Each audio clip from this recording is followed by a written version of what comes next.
3 ಎಕರೆ ಜಮೀನನ್ನ ಅವರು 3 ಎಕರೆ 16 ಗುಂಟೆ ಜಮೀನನ್ನ ದೇವರಾಜನ ಹೆಸರಿನಲ್ಲಿದ್ದಲೇ ಮೂಡ ದೇವರಾಜ್ ಅಂತ ಡಿನೋಟಿಫೈ ಮಾಡ್ತು. ಒಂದೇ ಡಿನೋಟಿಫೈ ಆದ್ಮೇಲೆ 96ರಲ್ಲಿ ರಾಜ್ಯ ಸರ್ಕಾರ ಬಚ್ಚೇಗೌಡರ ಹತ್ರ ಹೋಗಿ ನನ್ನ ಭೂಮಿ ಇದ್ದದ್ದೇ ಇದನ್ನ ನನಗೆ ಡಿನೋಟಿಫೈ ಕ್ಯಾನ್ಸಲ್ ಮಾಡಿಕೊಟ್ಟು ನನಗೆ ಕೃಷಿಗೆ ನೀವು ಮಾಡ್ಕೊಡಿ ಅಂತ ಹೇಳಿ ಅವನು ಕೋರ್ಟ್ಗೆ ಹೋದ. ಸರ್ಕಾರದ ಮನೆ ಅಲ್ಲಿ IAS ಆಫೀಸರ್ ಬಾಲಸುಬ್ರಹ್ಮಣ್ಯಂ ಅಂತ ಒಬ್ಬ ಒಳ್ಳೆ ಇಡೀ ಕರ್ನಾಟಕ ರಾಜ್ಯದಲ್ಲೇ ಒಳ್ಳೆ ಹೆಸರು ಮಾಡಿದಂತ ಒಬ್ಬ ಬಾಲಸುಬ್ರಹ್ಮಣ್ಯಂ, ಗೋವಿಂದರಾಜು, KM ಕಮ್ಮಯ್ಯ ಇವರು 3 ಜನರಲ್ಲಿ ಒಂದು ಕಮಿಟಿ ಮಾಡಿ ಕಮಿಟಿಯಿಂದ ವರದಿ ತರಿಸ್ಕೊಂಡು ಇಲ್ಲಿದೆ ಅಲ್ಲಿ ಹೋಗಿ ಇವ್ರು 3 ಜನ ಪ್ಲಸ್ ಮೂಡಾದವರು ಪ್ಲಸ್ ಗ್ರಾಮಸ್ಥರು ಎಲ್ಲ ಸೇರ್ಕೊಂಡಿತ್ತು ಒಂದು ಫೋಟೋ ಇಲ್ಲಿ ಆ ಸ್ಕೆಚ್ ಮಾಡಿದಾರಲ್ಲ, ಮೂಡಾದಿಂದ ಡಿನೋಟಿಫೈ ಮಾಡುವಾಗ ಒಂದು ಸ್ಕೆಚ್ ಮಾಡಿಸಿದಾರ.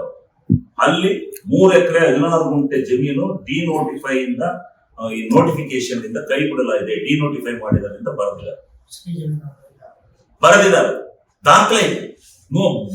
ಆದ್ಮೇಲೆ ಇಲ್ಲಾಂದ್ರೆ ಇವ್ರು ಯಾರ್ದೋ ಜಮೀನ ಡಿನೋಟಿಫೈ ಹೆಂಗ್ ಮಾಡ್ಕೊಡ್ತಾರೆ? ಇವ್ರಿಗೇನು ಕಮಿಟಿಗೆ ಅಧಿಕಾರ ಇತ್ತು, ಮಂತ್ರಿಗೆ ಏನು ಅಧಿಕಾರ ಇತ್ತು? ಯಾಕೆ ಸಮಗ್ರ ತನಿಖೆಗೆ ಯಾಕೆ ಆಗ್ರಹ ಮಾಡ್ತಾ ಇರಲ್ಲ ಎಲ್ಲೂ ಕೂಡ ನಿಮ್ಮಲ್ಲಿ ಯಾರು?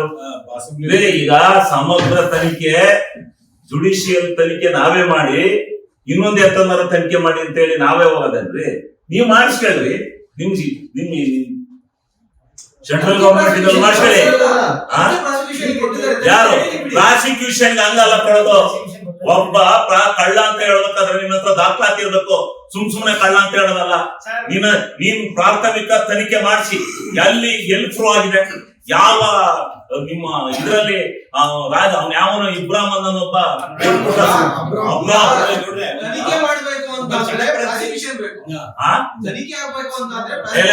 ಪ್ರಾಸಿಕ್ಯೂಷನ್ ನೀವು ಪ್ರಾಸಿಕ್ಯೂಷನ್ ಆಯ್ತು.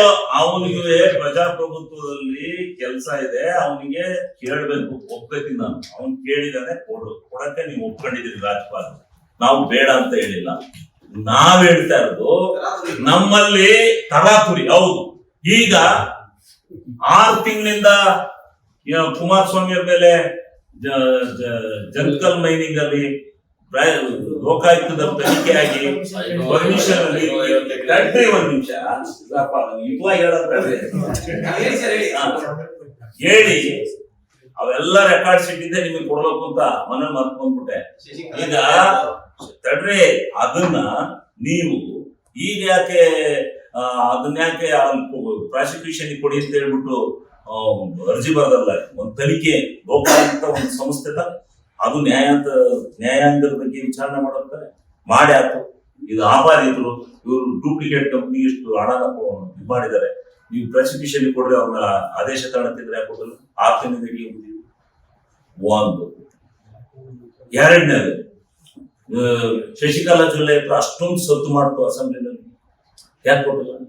ಆಮೇಲೆ ಅವ್ರ ಯಾರೋ ಇನ್ನೊಬ್ಬ ನಿರಾಣಿ, ಅವಾಗ ದೊಡ್ಡಿದು ಆ ನಿರಾಣಿ ಜನಾರ್ದನ್ ರೆಡ್ಡಿ ಮೇಲೆ ಅವನ್ ಕೆಲ ಅಪ್ಲಿಕೇಶನ್ ರಿಸೆಕ್ಟ್ ಮಾಡಕ್ ಹೋಯ್ತು, ನೀನು ಇಂಥ ಕಾನೂನು ಇದೆ ಅಂತ ಹೇಳಿ. ಆಮೇಲೆ ಅದನ್ನ ಹೆಂಗ ಮಾಡಿದ್ವಿ, ಈ ನಾಮಿನೇಷನ್ ಫೈಲ್ ಮಾಡಿ ಅದನ್ನ ಈಗ ಕೊಡಿ ಅಂತ ಹೇಳಿ ದಿವಸ ರಾಜ್ಯಪಾಲರಿಂದ ಆಗ್ಲೇ ಆಗಿ ಬರ್ಲಿ, ತನಿಖೆ ಆಗ್ಲಿ ಅಂತ ಅದು ಕೊಟ್ಟಿಲ್ಲ. ಅಂತವ್ ಯಾವಕ್ಕೂ ಕೊಟ್ಟಿಲ್ಲ ನೀವು. ಇದನ್ನ ಬೆಳಿಗ್ಗೆ ಅಂತ ಒಂದು ಅರ್ಜಿ ಕೊಡ್ತಾರೆ, ಸಾಯಂಕಾಲ ನೋಟಿಸ್ ಕೊಡ್ತೀರಿ, ಅಲ್ಲಿಗೆ 8 ದಿವಸಕ್ಕೆ ನೀವು ಇವರೆಲ್ಲ ಪದಯಾತ್ರೆ ಹೋಗ್ತಾರೆ. 8 ದಿವಸಕ್ಕೆ ಬಂದ್ಬಿಟ್ಟು ಇದು ನಡೆದೋಗ್ಬಿಡ್ತಿ ಅಂತ ಹೇಳೋದಾದ್ರೆ, ಒಂದು ಫಿಲಿಮಿನಲ್ಲಿ ನೀವು ಯಾವುದ್ರಲ್ಲಾರ ಮಾಡಿಸಿ, ನಿಮ್ಗೆ ನಾವು ಮಾಡಿರೋ ಜುಡಿಷಿಯಲ್ ಎಂಕ್ವೈರಿ ಬೇಡ ತಾನೆ? ನಿಮ್ಮ ರಾಜ್ಯಪಾಲರಿಗೆ, ನಿಮ್ಮ BJP-ಅವರಿಗೆ, ನಿಮ್ಮ JDS-ನವರಿಗೆ ನೀವೇ ಒಂದು ಸಂಸ್ಥೆ ಇಂಥ ಕೇಳ್ಕೊಡಿ. ಅದರಲ್ಲಿ ಪ್ರಾಥಮಿಕವಾಗಿ ಮುಖ್ಯಮಂತ್ರಿ ತಪ್ಪಿದೆ ಅಂತ ಸಾಬೀತಾದ್ರೆ ನೀವು ಪ್ರಾಸಿಕ್ಯೂಷನ್ ಕೊಡಿ, ಅವ್ರ ಮೇಲೆ ಏನ್ ಬೇಕಾದ್ರೂ ಆಕ್ಷನ್. ನೀವ್ ಏನು ಮಾಡದಲ್ಲ, ಪ್ರಿಲಿಮಿನರಿ ಆಗಿ ಮಾಡದಲ್ಲೇ ನೀವು ಹೋಗ್ಬಿಟ್ಟು ಅವ್ರ ಮೇಲೆ ಪ್ರಾಸಿಕ್ಯೂಷನ್ಗೆ ಬೆಳಿಗ್ಗೆ ಸಾಯಂಕಾಲ 3 ದಿನಕ್ಕೆ ಕೊಡ್ತಾ ಇದ್ರಲ್ಲ, ಇದು ರಾಜಕೀಯ ದೊಂಬರಾಟ ಅಲ್ವಾ? ರಾಜಕೀಯ ದೊಂಬರಾಟ ಅಲ್ರಿ? ಯಾರೇ ಆಗ್ಲಿ, ಸಿದ್ದರಾಮಯ್ಯ ತಪ್ಪು ಮಾಡಿದ್ರು ಸಿದ್ದರಾಮಯ್ಯ ಅನುಭವಿಸ್ತಾರೆ, ಪ್ರಶ್ನೆ ಬೇರೆ.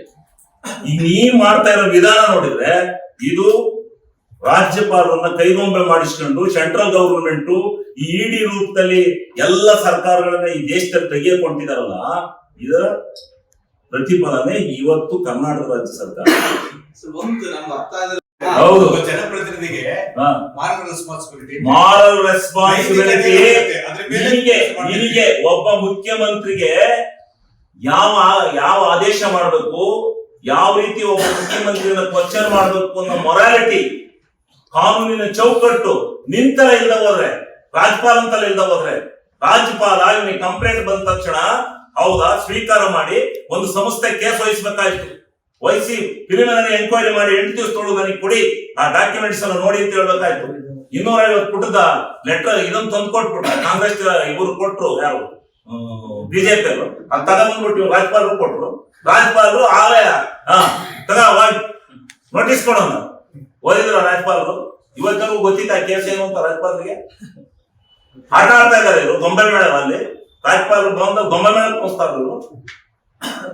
ಸರ್, ಈಗ ವಾಲ್ಮೀಕಿ ಹಗರಣ ಆಯ್ತಲ್ಲ ಸರ್, ನೀವು ರಾಜೀನಾಮೆ ನೋಡ್ರಿ, ದುರ್ಬಳಕೆ ಆಗುತ್ತೆ ಅನ್ನೋದಕ್ಕೆ ಆ ಪ್ರಕರಣದಲ್ಲಿ ಏನಾದ್ರೂ ನಡೆಸಿದ್ರಲ್ಲ ದುರ್ಬಳಕೆ ಆದ್ರು ಸರ್, ಅದಾದ್ಮೇಲೆ ಕೋರ್ಟ್ ನೀವು ಆ ಕೋರ್ಟ್ ನಿಮ್ಮ ಇಲ್ಲ, ನಿಮ್ಮ ಮೇಲೆ ನಂಬಿಕೆ ಇಲ್ಲ.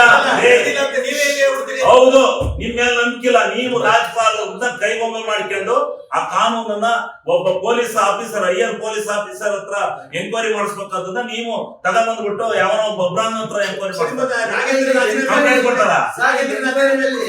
If you like this video, ಬೇಗ ಲೈಕ್ ಮಾಡಿ, ಕಾಮೆಂಟ್ ಮಾಡಿ, ಶೇರ್ ಮಾಡಿ ಹಾಗೂ ಯೋಯೋ ಟಿವಿ ಕನ್ನಡವನ್ನು ಸಬ್ಸ್ಕ್ರೈಬ್ ಮಾಡಿ.